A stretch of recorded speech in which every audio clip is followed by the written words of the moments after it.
जय शिवराय शेतकरी मित्रांनो. पुण्यश्लोक अहिल्यादेवी होळकर शेतकरी कर्जमुक्ती योजना 2026 यामध्ये कोणते शेतकरी पात्र आहेत आपण हे जाणून घेणार आहोत. तर व्हिडिओमध्ये शेवटपर्यंत बने राहा जेणेकरून तुम्हाला सर्व माहिती सविस्तर समजेल. तर मित्रांनो, आपण व्हिडिओला सुरुवात करू. तर पहिला मुद्दा आहे, ज्या शेतकऱ्यांकडील दिनांक 1/4/2019 ते दिनांक 31/3/2025 पर्यंत उचल केलेल्या अल्पमुदत पिकाच्या कर्जाची दिनांक 30/9/2025 अखेर थकीत असलेली व दिनांक 31/3/2026 अखेर परतफेड न झालेली एक किंवा अनेक बँकांकडील सर्व कर्ज खात्यावरील एकत्रित थकबाकीची मुद्दल व व्याजासह अधिकतम रक्कम 2 लाखापर्यंत आहे अशा शेतकऱ्यांची जमीन धोरणाचे क्षेत्र विचारात न घेता त्यांच्या कर्ज खात्यात 2 लाखापर्यंत कर्जमुक्तीचा लाभ देण्यात येईल. तर मित्रांनो, पहिला जो मुद्दा आहे तो तुम्हाला समजला असेल की ज्या शेतकऱ्यांकडे 1/4/2019 पर्यंत पासून तर 31/3/2000 पर्यंत कर्ज काढलेलं आहे त्यांनी, आणि त्यांची जमीन धोरण म्हणजे जमीन किती आहे ते त्याचा विचार न करता त्यांना कर्जमाफी देण्यात येईल. तर या पॉईंटमध्ये जर तुम्ही बसत असाल तर दुसरा पॉईंट लक्षात घ्या. दिनांक 1/4/2019 ते 31/3/2025 पर्यंत वाटप केलेल्या अल्पमुदत पीक कर्जाच्या पुनर्गठन फेरपुनर्गठन करून मध्यम मुदत कर्जात रूपांतर केलेल्या कर्जामधील दिनांक 30/9/2025 रोजी थकीत असलेल्या व दिनांक 31/3/2026 अखेर परतफेड न झालेल्या हप्त्यांची मुद्दल व व्याजासह अधिकतम रक्कम 2 लाखापर्यंत असल्यास त्याच्या कर्जमुक्ती योजनेत समावेश करण्यात येईल. म्हणजे जर तुमची या दिनांकापासून या दिनांकापर्यंत जर परतफेड झालेली नसेल आणि त्यात तुमचे 2 लाखापर्यंत जर समजा रक्कम बनत असेल तर तुम्हाला या योजनेत समाविष्ट केल्या जाईल. या योजनेमध्ये उपरोक्त नमूद केलेल्या पीक कर्ज व कर्जाचे केलेले पुनर्गठन, म्हणजे तुमचं जर पीक कर्ज असेल व त्याचं पुनर्गठन केलेलं असेल, फेरपुनर्गठनित कर्ज दिनांक 30/9/2025 रोजी थकीत असलेल्या व दिनांक 31/3/2026 पर्यंत परतफेड न झालेल्या शेतकऱ्यांच्या एक किंवा अनेक बँकांकडील सर्व कर्ज खात्याची एकत्रित थकबाकी रक्कम विचारात घेऊन प्रति शेतकरी 2 लाख मर्यादेपर्यंत कर्जमुक्तीचा लाभ देण्यात येईल. म्हणजे तुमचे 2 किंवा 3 बँकेत तुमचे जर खाते असतील आणि अलग अलग बँकमध्ये तुम्ही कर्ज काढलेलं असेल आणि त्यांची समजा एकत्रित रक्कम 2 लाखापर्यंत असेल तर तुम्हाला या योजनेचा लाभ मिळेल. तिसरा मुद्दा लक्षात घेऊ शेतकरी मित्रांनो. ज्या शेतकऱ्यांना यापूर्वी महात्मा ज्योतिराव फुले कर्जमुक्ती योजना 2019 या योजनेचा लाभ मिळाला आहे अशा शेतकऱ्यांनी दिनांक 1/4/2019 ते 31/3/2025 पर्यंत उचल केलेल्या अल्पमुदत पीक कर्ज व पीक कर्जाचे केलेले पुनर्गठन फेरपुनर्गठन केलेल्या थकीत हप्त्यांची दिनांक 30/9/2025 अखेर थकीत असलेली व दिनांक 31/3/2026 अखेर परतफेड न झालेली किंवा अनेक बँकांकडील सर्व कर्ज खात्यातील एकत्रित थकबाकी व व्याजासह एकूण रक्कम 50,000 पर्यंत असल्यास त्यांना या योजनेअंतर्गत 50,000 अधिकतम कर्ज मर्यादेपर्यंत कर्जमुक्तीचा लाभ देण्यात येईल. तर मित्रांनो, हा शेवटचा म्हणजे मित्रांनो, हा 3 नंबरचा मुद्दा जो आहे ना, खूप महत्त्वाचा आहे. ज्या शेतकऱ्यांनी यापूर्वी समजा जर महात्मा ज्योतिराव फुले कर्जमुक्ती योजनेचा 2019 मध्ये लाभ घेतलेला असेल, त्यांना 50,000 पर्यंत, फक्त 50,000 पर्यंत कर्जमुक्ती देण्यात येईल.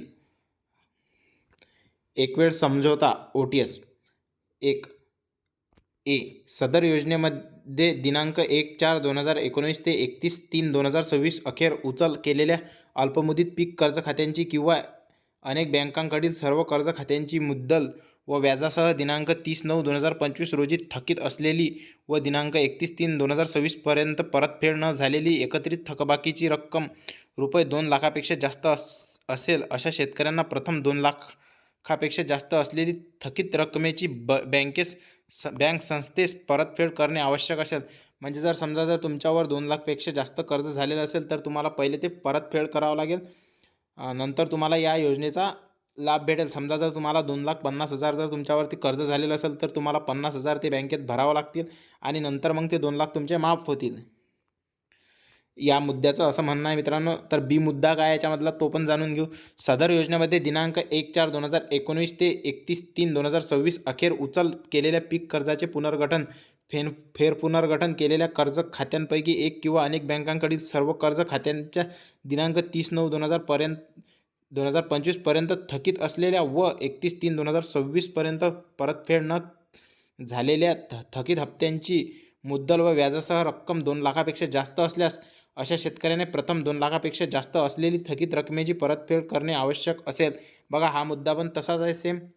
तुम्हाला ते 2 लाखापेक्षा जास्त जर तुमची रक्कम बनत असेल तर त्याची परतफेड करावं लागत असेल. समजा जर 2,10,000 असेल, 2,50,000 असेल, 2,60,000 असेल, तर 2 लाखाच्या वरची जेवढी पण रक्कम आहे, फॉर एक्झाम्पल जर समजा 2,10,000 असली तर पहिले 10,000 तुम्हाला भरावं लागतील बँकेमध्ये.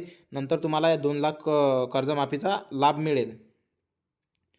अशी रक्कम परतफेड केल्यानंतरच पात्र शेतकऱ्याला एकवेळ समझोता अंतर्गत OTS 2 लाखापर्यंत रकमेचा लाभ देण्यात येईल. बघा हा तोच मुद्दा आहे मित्रांनो जो मी तुम्हाला सांगत आहे. या योजनेमध्ये शेतकऱ्यांच्या हिस्स्याची 2 लाखावरील रक्कम बँकेत जमा करण्यासाठी दिनांक 31/3/2027 पर्यंत मुदत देण्यात येईल. म्हणजे तुम्हाला 31/3/2027 पर्यंत बँकेत 2 लाखाच्या वरची जी रक्कम आहे तुमची ते भरावं लागेल. यानंतर जर तुम्ही भरसाल तर त्याचा काही फायदा नाही. याच्या अगोदरच तुम्हाला ती रक्कम बँकेत 2 लाखापर्यंतची नील करावं लागेल आणि रक्कम 2 लाखापर्यंत आणावं लागेल आणि तुम्हाला त्या योजनेचा लाभ घ्यावा लागेल. मित्रांनो याच्यामधला सेकंड मुद्दा जाणून घेऊ आपण. काय आहे तर बी मधला सेकंड, ज्या शेतकऱ्यांना यापूर्वी महात्मा ज्योतिराव फुले शेतकरी कर्जमुक्ती योजना 2019चा लाभ मिळाला आहे, अशा शेतकऱ्यांनी दिनांक 1/4/2019 ते 31/3/2025 पर्यंत उचल केलेल्या अल्पमुदत पीक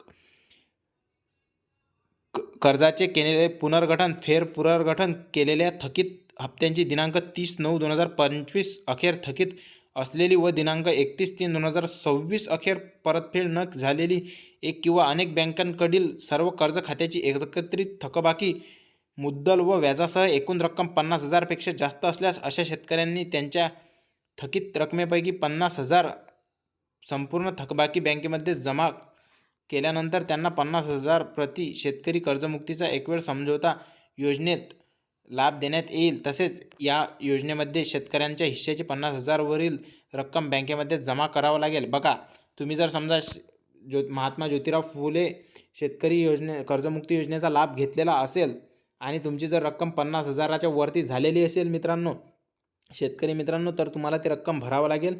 नंतरच तुम्हाला या रकमेचा म्हणजे या योजनेचा फायदा मिळेल. आणि तुम्ही जर या योजनेचा पहिले लाभ घेतलेला असेल फक्त, तर तुम्हाला 50,000 पर्यंतच फक्त कर्जमाफी मिळेल. आणि जर तुमच्यावरती 70-80,000 कर्ज झालेलं असेल तर तुम्हाला ते पहिले 20-30,000 जे एक्स्ट्रा होत आहेत वरचे ते भरावं लागतील. नंतर तुम्हाला या योजनेचा लाभ मिळेल. आणि बँकेमध्ये म्हणजे 50,000 वरील रक्कम जमा करण्याची अंतिम जी तारीख आहे 31/3/2027 पर्यंत दिलेली आहे मित्रांनो. म्हणजे तुम्ही 31/3/2027 पर्यंत जमा करू शकता. नंतर तुम्हाला कर्जमाफी होईल. जर त्याच्यानंतर जर तुम्ही जमा करायचा समजा हे करत असाल तर त्याचा त्या गोष्टीचा काही फायदा होणार नाही. या बी मधला थर्ड मुद्दा काय आहे आपण जाणून घेऊया. राष्ट्रीयकृत बँका, खाजगी बँक व ग्रामीण बँककडील शेतकऱ्यांच्या पीक कर्ज पुनर्गठित अनुत्पादित कर्जांना NPA अकाउंट कर्जमुक्ती एकवेळ समझोता योजनेचा OTS लाभ देत असताना अनुत्पादित कर्जाच्या तारखेनुसार डेट ऑफ NPA खतावणी शिल्लक लार्जर बॅलेन्स निश्चित केलेल्या टक्केवारीप्रमाणे सूट देण्याची रक्कम निश्चित केली जाईल. यासाठी बँक सोबत वाटाघाटी करून सूट घ्यावयाची रक्कम प्रमाण निश्चित करण्याचा अप्पर मुख्य सचिव वित्त यांचे अध्यक्षतेखाली प्रधान सचिव सहकार व्यवस्थापकीय संचालक IT प्रशासक महाराष्ट्र राज्य सहकारी बँक मर्यादित मुंबई राज्यस्तरीय बँकर्स समिती SLBC पुणे व सहकार आयुक्त व निबंधक सहकारी संस्था पुणे यांची समिती नेमण्यात येईल. ही समिती अनुत्पादित कर्जाबाबत NPA अकाउंट सूट देण्यात येणारी रक्कम बँकांशी वाटाघाटी करून निश्चित करेल. हा एवढा मुद्दा तुमच्या महत्त्वाचा नाही आहे, हा वाचून दाखवला फक्त तुम्हाला. तर मुद्दा आहे प्रोत्साहनपर लाभ.